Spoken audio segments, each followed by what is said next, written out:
هر هغه څوک چې په انګلیسي پوهیږي او حد اقل د 12 څخه فارغ واوسي او که چا پوهنتون هم لوستلی وي خو ښه ترخه. نو د امریکا انسټیټیوټ اف انټرنیشنل ایجوکیشن د سپورټینګ اکسس ټو هایر ایجوکیشن فور افغانز په نوم یو برنامه په لار اچولې. نو دغه برنامه چې ده د افغان ځوانانو د استعداد لوړونې په نوم یوه برنامه ده.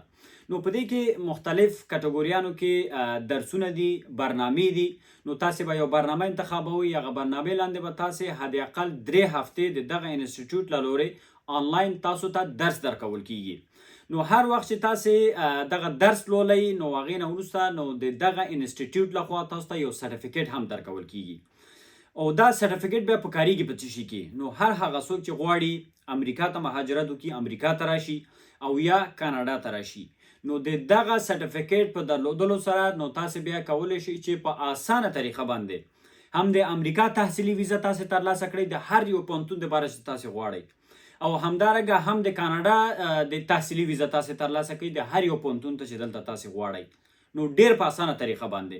نو د انسټیټیوټ د افغان ځوانانو لپاره نو مختلفې برنامې په لار اچولې دي. نو په دغه برنامو کې بزنس، انټرپرینرشپ، انفارمیشن ټیکنالوژي، ایجوکیشن، لا او الاید هیلث ساینس. نو دغه برنامو کې تاسې کولی شئ یو برنامه تاسې انتخاب کړئ. نو هر یو سره چې تاسې انټرسټډ یاست نو هماغه برنامه به تاسې انتخابوئ او په هماغه برنامه کې بیا تاسو ته آنلاین 3 هفتې درس درکول کیږي. 2 نه تر 3 هفتو پورې درس به درکول کیږي. بیا هغې نه وروسته دا مکمل برنامه کمپلیټ کیږي.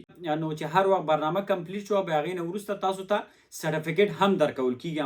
نو همدا د امریکا انسټیټیوټ اف انټرنیشنل ایجوکیشن لخوا نه تاسو ته سرټیفیکیټ هم درکول کیږي. نو سرټیفیکیټ په 10 میاشتو کې تاسو درکول کیږي. نو چې سرټیفیکیټ هم واخیستو نو تاسې داسې فکر وکړئ چې ستاسو اسنادونه ویریفاید کیږي. نو ستاسو اسنادونه په یو معتبر انسټیټیوټ لاندې ویریفاید کیږي. هلته همدارنګه تاسو سرټیفیکیټ هم تاسې ترلاسه کوئ.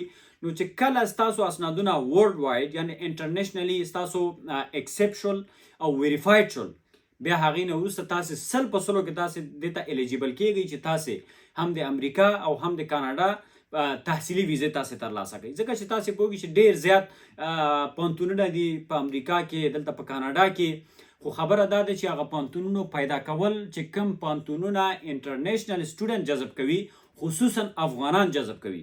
انشاءالله په دغه برخه کې خو انشاءالله زه ستاسو په خدمت کې یم. نو دغه ټول پوهنتونونه ما الریډي پیدا کړي دي، هلته تللی یم، ما خبرې کړي دي. خو خبره دا ده چې لومړی باید تاسې ځان الیجیبل کړئ، ځان باید الیجیبل کړئ، تاسې باید په ځان کار وکړئ. نو دغه باید تاسې هیڅ ډول باید تاسې مس نه کړئ. که هر څوک په انګلیسي پوهیږي نو تاسو ته دا یو غټ چانس ده، دغه چانس باید تاسې مس نه کړئ. نو دغه چانس لاندې دغه چانس څخه باید تاسې استفاده وکړئ. دغه سرټیفیکیټ باید تاسې 100 په 100 کې ترلاسه کړئ. اوس راځم دې ته چې کوم ډاکومنټ پکار دي. د دپاره د ثبت نام دپاره کوم ډاکومنټ باید تاسې ولرئ او همدارنګه دا کله ثبت نام کیږي او څه رقم ثبت نام یې د دې کیږي. نو د دپاره ډاکومنټ چې پکار دي، ستاسو کانټیکټ ډیټیل پکار ده، نو ستاسو ایجوکیشنل بیکګراوند پکار ده، لینګویج سکیل پکار ده. لکه مخکې ما تاسو ته وویل چې لینګویج ضروري ده، خو آیلټس او ټوفل ورته ضروري نه دي. آیلټس، ټوفل، ډولینګو دا شیان ورته ضروري نه دي. فقط یو انګلیش سرټیفیکیټ ورته ضروري ده چې حد اقل یعنی تاسې سپیکینګ وکولی شي او همدارنګه چې استاد درس ورکوي هغه درس باندې ستاسو سر خلاص شي. خو آیلټس او ټوفل ورته ضروري نه ده. ستاسو سی وي ضروري ده او همدارنګه یو ایسې ده. نو چې کله هلته فورم ډکیږي، په فورم کې یو ایسې ده، هلته کویشنز دي، هغه به ډکیږي.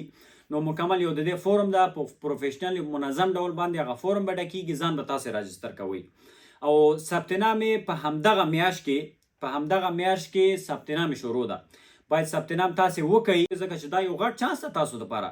دغه چانس باید تاسې مس نه کړئ.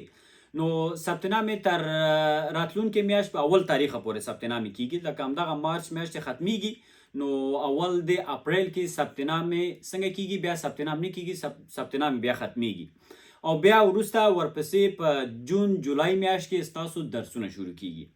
په جون جولای میاشت کې به ستاسو درسونه شروع کیږي او 3 هفتې به ستاسو درس وي. بیا هغې نه وروسته بیا تاسو ته په 10 میاشتو کې به تاسو ته سرټیفیکیټ لاسته راځي. تاسو ته بیا چې هر وخت درس خلاص شو بیا هغې نه وروسته تاسو ته به څه کیږي، د همدغه انسټیټیوټ له طرفه تاسو ته به سرټیفیکیټ درکول کیږي او همدارنګه او کوم اسنادونه چې تاسې دننه په افغانستان کې لرئ هغه ستاسو هغه اسنادونه هم ویریفاید کیږي او سرټیفیکیټ هم تاسې ترلاسه کوئ. بیا تاسې کولی شئ چې د امریکا او د کاناډا تحصیلي ویزې دپاره تاسې قبول شئ او د امریکا یا د کاناډا تحصیلي ویزه تاسې ترلاسه کوئ.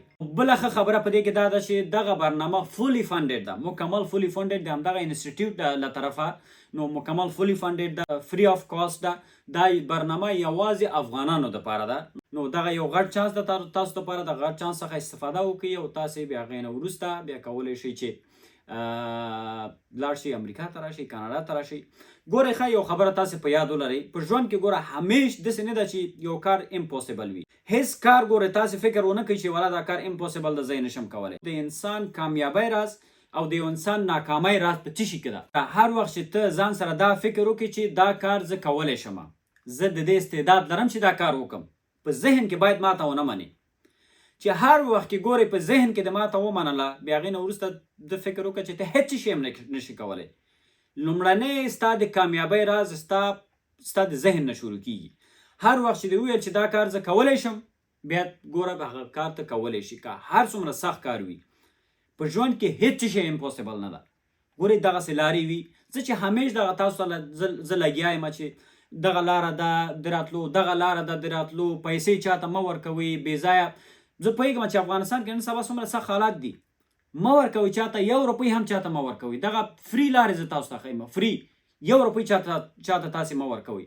دا هغه فری لارې دي چې په همدغه لارو باندې، په همدغه برنامو لاندې تاسې کولی شئ چې دنیا هر یو مملکت ته تاسې لاړ شئ، هر یو مملکت ته. څه ضرور ده چې تاسې 20,000 25,000 ډالر یو اجنټ ته تاسې ورکوئ، بیا هغې نه وروسته تاسې ته هغه جعلي اسنادونه هم درته جوړوي، مشکلات هم درته جوړوي، هغه بیا معلوم هم نه وي، پیسې په یو ځای کې بندي، کله په صرافي کې هم بندي، بیا هغې نه وروسته هغه دوکهبازي وخیږي.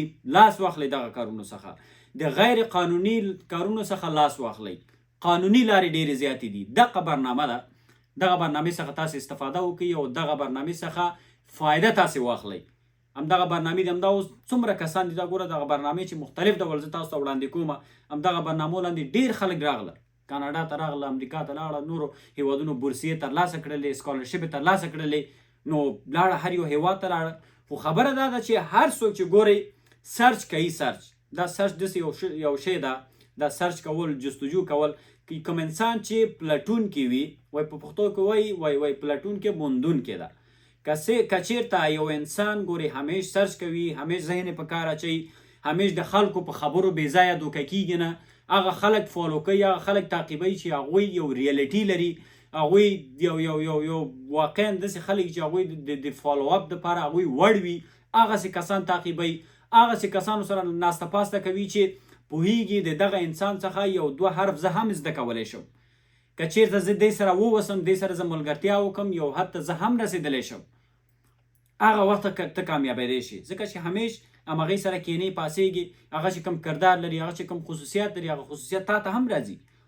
یو موفق انسان ده، یو ښه انسان ده، یو لایق انسان ده، نو طبعا چې هغې سره ته کښېنې هغې خصوصیات تا ته راځي.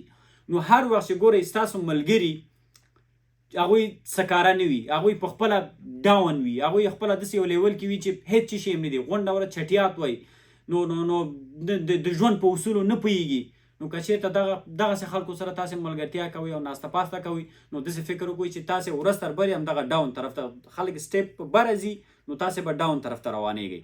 په ځان به نه پوهېږئ، داسې خلکو سره ملګرتیا کول، په ځان به نه پوهېږئ به نه، خو ښکته طرف به روانې. نو یوه ورځ به چې لکه خوب نه چې پاسېږي، وګورئ چې ژوند مې په کوم لیول کې دی او نور خلک چېرته ورسېده، هېڅ شی هم نه. خو دغسې دغه واړه چانسونه وي چې خلک ورڅخه استفاده کوي او همدارنګه یو ژوند لیول یو حد ته رسوي. نو هیله ده چې دغه چانس څخه استفاده وکړئ او تاسې دغه سرټیفیکټ ترلاسه کوئ، بیا هغې نه وروسته تاسې امریکا او کاناډا ته راشئ. تھینک یو.